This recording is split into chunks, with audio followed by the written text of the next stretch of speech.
Aksi nyata. Mengapa kurikulum perlu berubah? Apa itu kurikulum?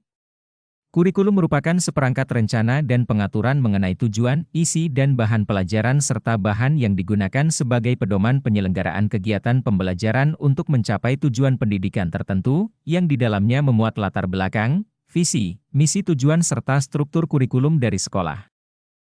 Peran dan fungsi kurikulum. 1. Kurikulum membantu dalam merancang program pembelajaran yang efektif. Ini mencakup pemilihan materi pelajaran, metode pengajaran, penilaian, dan sumber daya yang akan digunakan dalam proses pendidikan.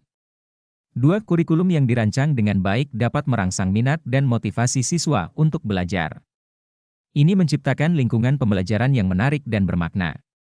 3. Kurikulum membantu dalam merumuskan tujuan pendidikan yang jelas dan spesifik. Ini menentukan apa yang diharapkan siswa pelajari dan capai selama proses pendidikan. 4. Kurikulum memberikan dasar untuk pengembangan instrumen evaluasi dan penilaian. Ini membantu guru dan lembaga pendidikan menilai pencapaian siswa dan efektivitas program pendidikan. Mengapa kurikulum berubah? Kurikulum perlu berubah karena dunia dan kebutuhan masyarakat selalu berubah. Berikut beberapa alasan mengapa perubahan kurikulum diperlukan. 1. Perkembangan pengetahuan dan teknologi. Pengetahuan dan teknologi terus berkembang dengan cepat.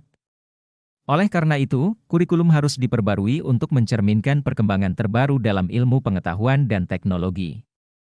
Ini memastikan bahwa siswa memperoleh pengetahuan dan keterampilan yang relevan dengan dunia nyata. 2. Perubahan sosial dan ekonomi.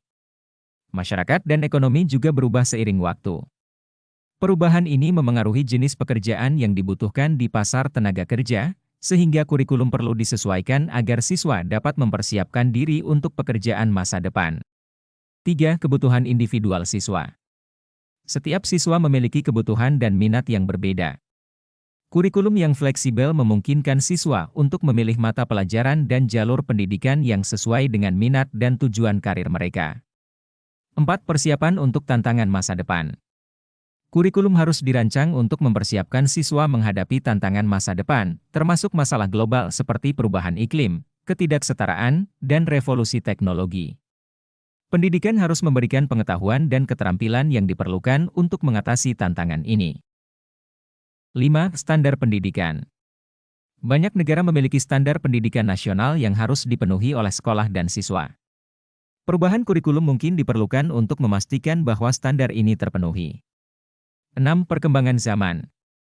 Kurikulum harus selalu berubah agar sesuai dengan perkembangan zaman, apalagi masa sekarang ini ilmu pengetahuan dan teknologi informasi telah berkembang dan pembelajaran akan membosankan tanpa adanya perubahan. Bukankah tugas kita untuk menyiapkan para peserta didik kita menghadapi zaman yang baru, zaman yang sama sekali berbeda dengan zaman kita dulu?